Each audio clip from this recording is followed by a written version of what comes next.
Hey everybody, so today I'm going to show you how to make that sound. It's kind of like a Torro Torro type wobbly sound, he uses it a lot. But before I get started, I just want to mention a couple of things. First thing is I have a new track out, which is a free download via my Facebook page, and also I am putting the finishing touches on my 4th refill pack, which should be out within, I don't know, next couple of weeks, maybe the start of July. So I'll put a link to my Facebook page and you can head over there to keep up to date with that and grab that track Loss if you want. So this is quite a straightforward synth. If you create a combinator and then create a for synthesizer, just show programmer, and then we're just going to use one oscillator today, which is analog. Change it to a square wave and change the pulse width to 40. Then we're going to change this filter to a comb and make sure it's a minus comb. I'm going to bring the frequency down to 112 hertz, and the resonance we're going to put up to 107.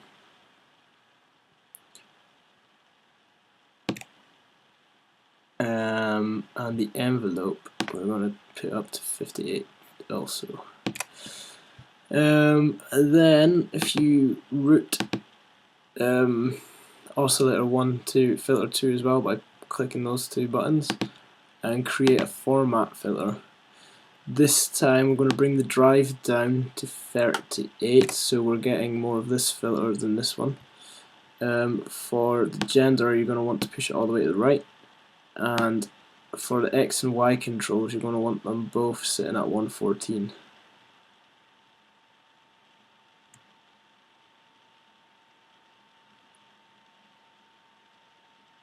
There we go.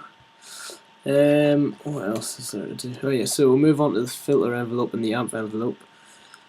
For the filter envelope, you're going to want to bring the decay down to 65.3 milliseconds. The sustain you're going to want at minus 38.5.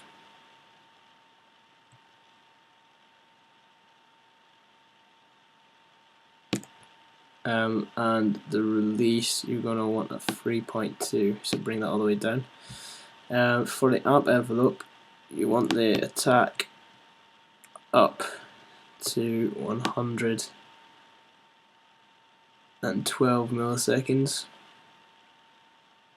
122 milliseconds, sorry. We're going to bring the decay down to 360 milliseconds. The sustain we're going to have at minus 57, so bring that down. And for the release we're going to bring all the way down. So let's see what's... Yeah, we're not quite there yet. So what we're going to do is we're going to employ the LFO to automate the two filters to get that wobble womp sound.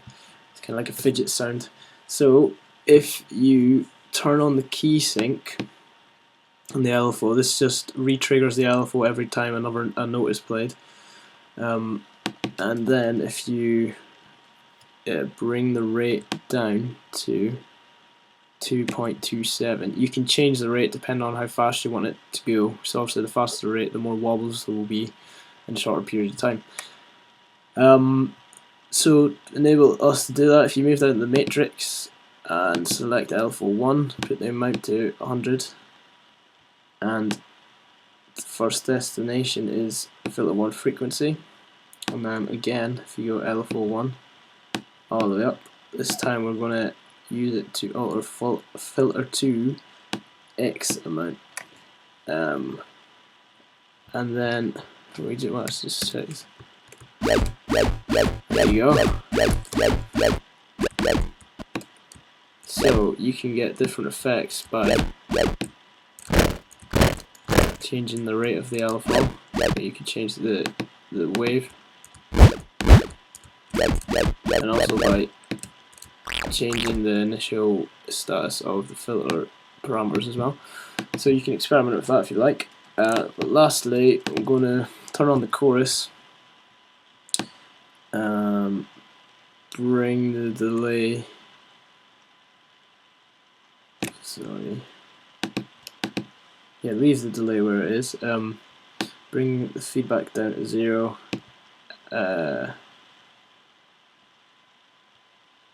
then the rate you're going to want to leave at 0.66 Hz.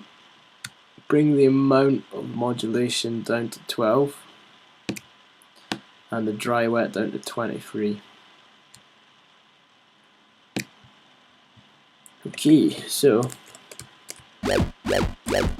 kind of close, but it could do with some processing. So I'm going to take out some of those nasty frequencies. You create two equalizers. The first one, turn on the low shelf param 1 and param 2. I'm going to put the low shelf up to 271 Hz. The gain you're going to bring up to 6. The Q you're going to leave where it is. Param 1 you're going to bring frequency down to 304 Hz.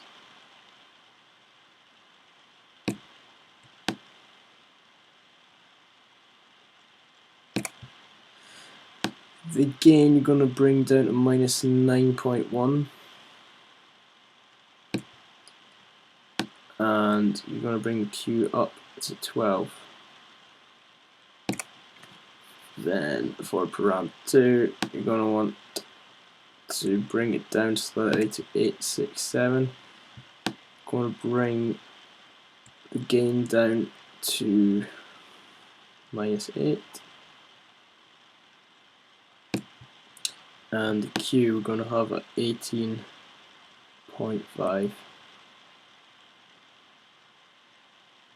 I found these frequencies by just sweeping. So if you don't know what sweeping is, you just get a parameter on your EQ, and while you're playing,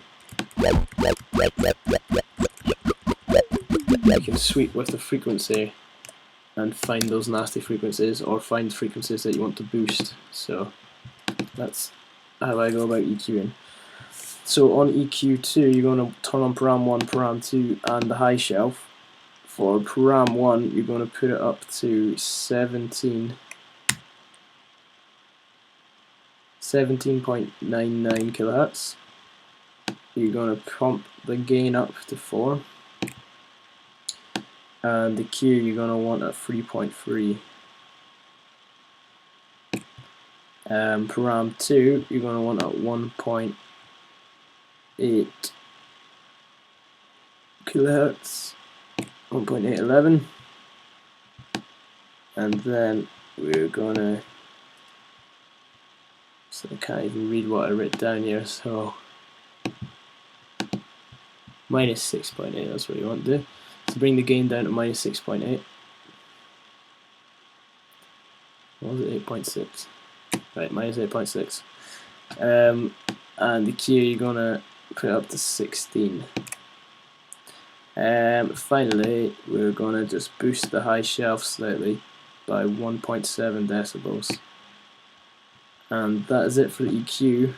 We're going to add a screen for distortion unit, turn it on to tape, and turn the damp down to 42.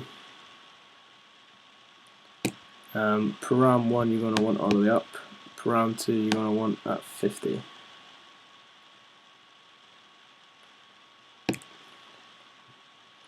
And then going to add a chorus slash flanger, and I'm going to turn the delay down to 9,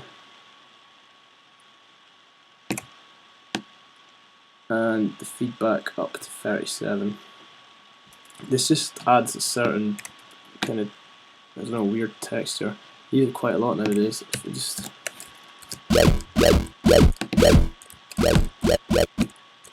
gives it a bit more grit, I feel. And create a digital vocoder, turn to equalizer and band is number 4, and then just put the shift up to 24. And lastly, we're going to use an M-class compressor. Going to set the input gain to about 4.3, threshold to about -10.5, the ratio about 2/1. The attack at 32, release about 231, and that's it. So let's see what we got. One Torro Torro type synth. So make sure to check out my new track and download it, guys, and keep checking my Facebook for updates on the new refill pack. And I'll see you next time, guys.